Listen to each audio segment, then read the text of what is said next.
Assalamualaikum warahmatullahi wabarakatuh. Saya Nur Fadilah Habibah dari kelompok 1 ingin menjelaskan tentang Asia Tenggara. A. Letak geografis Asia Tenggara. Asia dipilih dalam dua kelompok. 1. Asia Tenggara Darat meliputi Kamboja, Laos, Myanmar, Thailand, dan Vietnam. 2. Asia Tenggara Maritim meliputi Brunei Darussalam, Filipina, Indonesia, Malaysia, Singapura, dan Timor Leste. Secara geografis, Asia Tenggara terletak pada area yang sangat strategis untuk masuknya peradaban baru. Hal ini dikarenakan A. Letak Asia Tenggara di tengah perjalanan timur barat.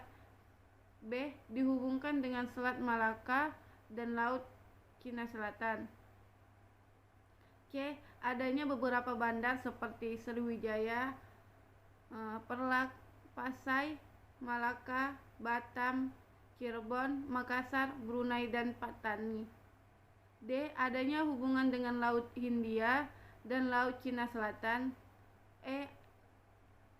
Angin muson barat daya dan timur laut sehingga mempertemukan para pedagang. Sejak abad pertama, kawasan Laut Asia Tenggara, khususnya Selat Malaka, sudah mempunyai kedudukan yang sangat penting dalam kegiatan pelayaran dan perdagangan internasional yang dapat menghubungkan negeri-negeri di Asia Timur, Asia Tenggara, dan Asia Barat. Perkembangan pelayaran dan perdagangan internasional yang terbentang jauh dari Teluk Persia sampai Cina melalui Selat Malaka itu kelihatan sejalan pula dengan muncul dan berkembangnya kekuasaan besar. Karena itu, sampai sekarang kaum muslim Cina membanggakan sejarah perkembangan Islam di negeri mereka yang dibawa langsung oleh sahabat dekat Nabi Muhammad SAW sendiri. Assalamualaikum warahmatullahi wabarakatuh. Nama saya Cahaya Rizky. Di sini saya akan menjelaskan tentang sejarah masuknya Islam di Asia Tenggara. Menurut catatan sejarah, bangsa yang pertama kali diketahui hidup di Asia Tenggara adalah orang Dongson di Vietnam. Mereka sudah tinggal sejak 5.000 tahun sebelum Masehi. Kemudian disusul oleh bangsa Thai di Thailand sejak 3.000 tahun sebelum Masehi. Sedangkan bangsa Melayu tercatat mulai mengembangkan kehidupannya pada 2.500 tahun sebelum Masehi. Selanjutnya, datanglah kaum pendatang dari Cina, khususnya bangsa Yunani dan lembah Yangtze di wilayah Cina Selatan. Kemudian disusul oleh bangsa India, Arab, dan Eropa. Sejak abad pertama, kawasan Laut Asia Tenggara, khususnya Selat Malaka, sudah mempunyai kedudukan penting dalam kegiatan pelayaran dan perdagangan internasional yang dapat menghubungkan negeri-negeri di Asia Timur, Asia Tenggara, dan Asia Barat.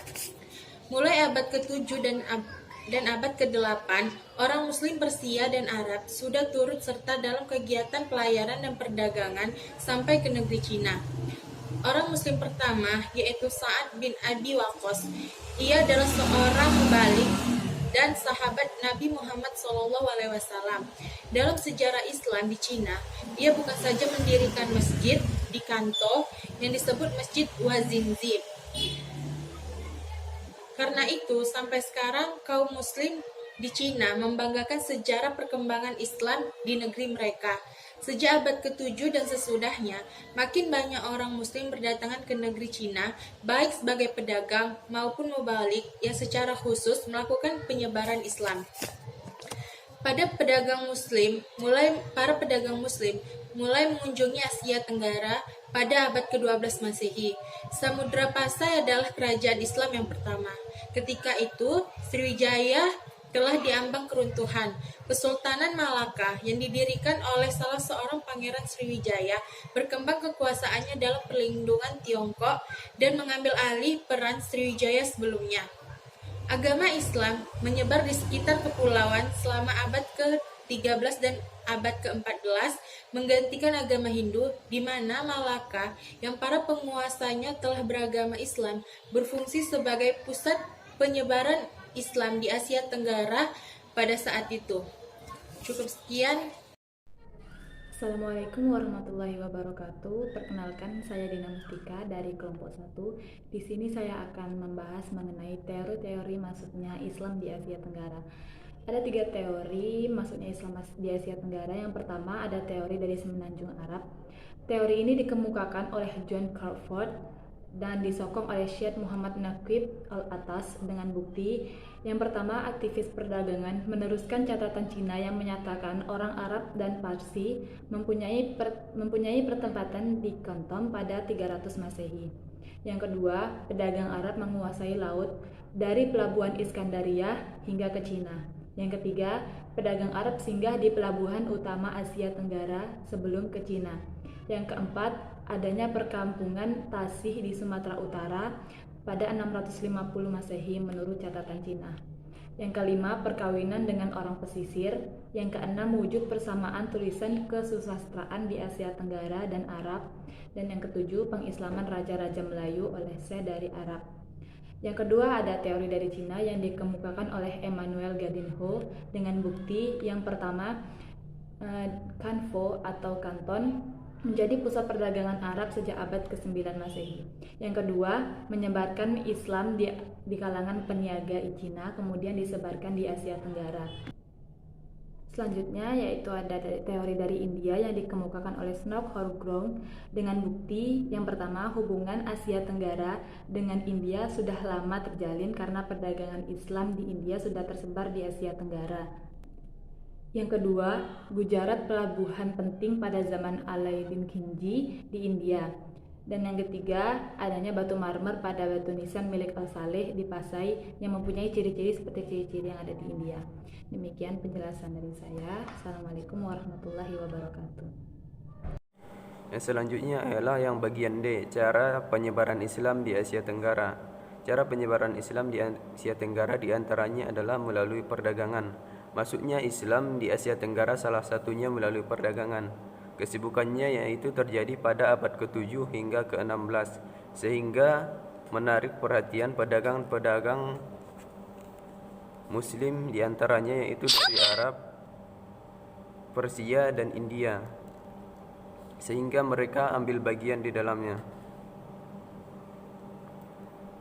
Dalam perdagangan dari negeri-negeri bagian barat, tenggara, dan timur benua Asia, serta hubungan pelabuhan seperti pelabuhan-pelabuhan di Selat Malaka, Teluk Siam, Indochina, Kepulauan Rempah seperti Maluku dan Makassar sebagai pusat kegiatan manusia dari berbagai tempat. Dan selanjutnya, penyebaran Islam di Asia Tenggara yaitu melalui pernikahan. Dari sudut ekonomi sendiri, para pedagang Muslim ini memiliki status sosial yang lebih baik dari kebanyakan pribumi, sehingga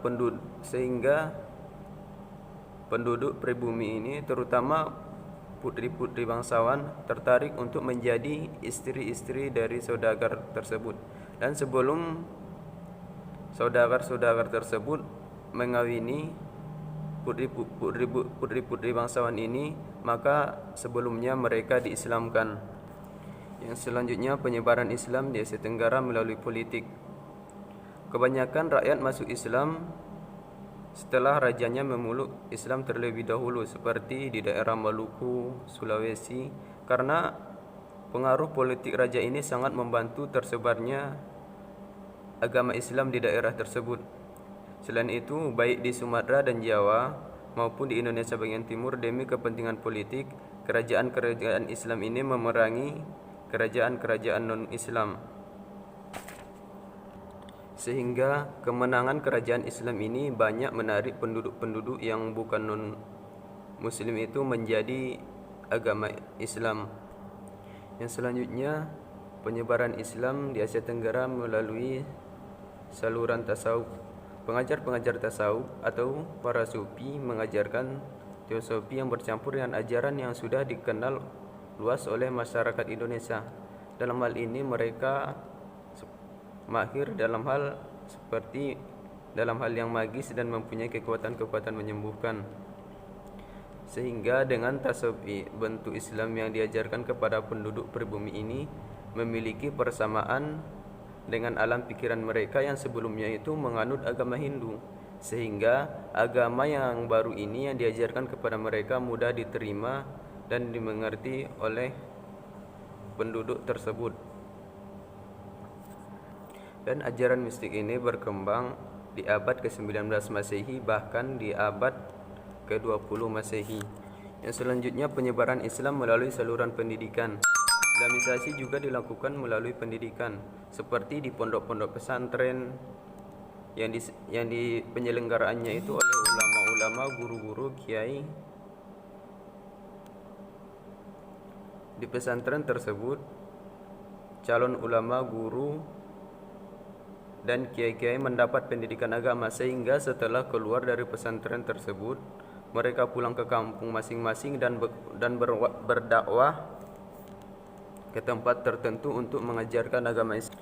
Selanjutnya, penyebaran Islam melalui saluran kesenian.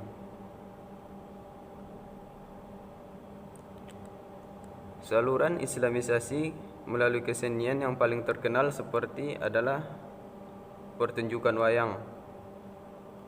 Seperti Sunan Kalijaga, salah satu tokoh yang paling mahir mementaskan wayang tersebut.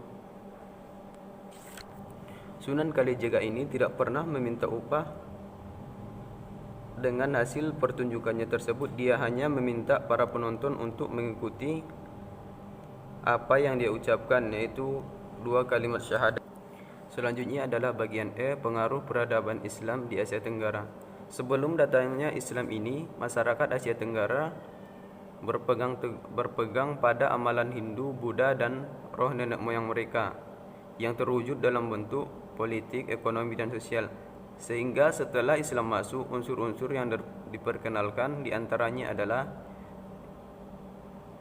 yang pertama di pemerintahan. Di pemerintahan sendiri antara lain perubahan dalam sistem pemerintahan raja dalam sistem Islam, seperti sultan sebagai raja ataupun ketua negara dan kerajaan. Yang kedua, penasihat sultan dengan sebutan Jawa Khadi, khatib, bilal, pemungut zakat, penyedia baitul mal, dan penjaga harta wakaf. Dan yang ketiga, memupuk semangat persaudaraan di kalangan umat Islam. Yang keempat, Raja Malaka diberi gelaran Khalifatul Mukminin, yang artinya adalah pemimpin orang mukmin. Dan yang kelima, Islam menjadi agama resmi dalam kerajaan Malaka Brunei. Yang keenam, penggunaan konsep khalifah Allah ialah wakil Allah di bumi. Yang ketujuh, harus menunaikan ibadah dan perintah dengan adil serta menerapkan unsur Islam bagi menggantikan konsep dewa raja Hindu seperti Sultan Az-Zahir Samudra Pasai. Yang kedelapan, undang-undang syariah diperkenalkan kepada mereka. Yang selanjutnya adalah melalui pendidikan. Pertama, sistem pendidikan. Sebelum Islam, pendidikan hanya terbatas pada golongan bangsawan saja. Setelah adanya Islam, Islam tersebar luas kepada seluruh masyarakat. Penyebarannya itu melalui istana, pondok, pesantren, madrasah, dan surau. Yang kedua, melalui pusat pendidikan awal Islam, antara lain Kerajaan Perlak di Sumatera Utara melalui daya atau pondok. Yang kedua, Samudra Pasai sebagai pusat terjemahan karya agama dan tempat rujukan kerajaan Islam lain seperti Malaka. Ketiga, pendidikan pondok muncul awal kedatangan dan perluasan Islam di Asia Tenggara seperti di Patani, Aceh, dan Jawa. Yang ketiga adalah unsur-unsur yang diperkenalkan setelah agama Islam masuk adalah wanita juga digalakkan belajar dan diberi peluang yang sama dengan lelaki dalam pemerintahan. Yang keempat, dari segi lembaga pendidikan seperti istana, surau, madrasah, pondok. Dan yang kelima, melalui materi ajar seperti fikih, usuluddin, tasawuf, hadis, tafsir, dan bahasa pengantar yang digunakan adalah bahasa Melayu. Dan A. Cara hidup. Sebelum Islam datang, masyarakat dipengaruhi oleh animisme Hindu dan Buddha. Setelah Islam datang, berangsur-angsur hilang, seperti contohnya cara berpakaian seperti berkerudung dan bersongkok. dan sifat tolong-menolong, hormat menghormati dan bekerja sama, bersatu padu dan wujud semangat kerjasama. Yang B, kesenian. Antara lain pada batu nisan, sebilah mata keris dan ukiran kayu. Kreativitas masyarakat tempatan batu nisan ini semakin menarik. Seperti batu nisan Sultan Malik Ibrahim ditulis dengan ayat Al-Quran. Selain syair dan makam Naina Hisham Al-Din 1420 Masehi, pengaruh seni Arab Farsi. Yang kedua, seni pada masjid, surau, rumah kediaman guna kaligrafi Arab seperti Masjid Ubudiyah Kuala Kangsar, Masjid Brunei. Demikianlah presentasi dari kelompok 1. Wassalamualaikum warahmatullahi wabarakatuh.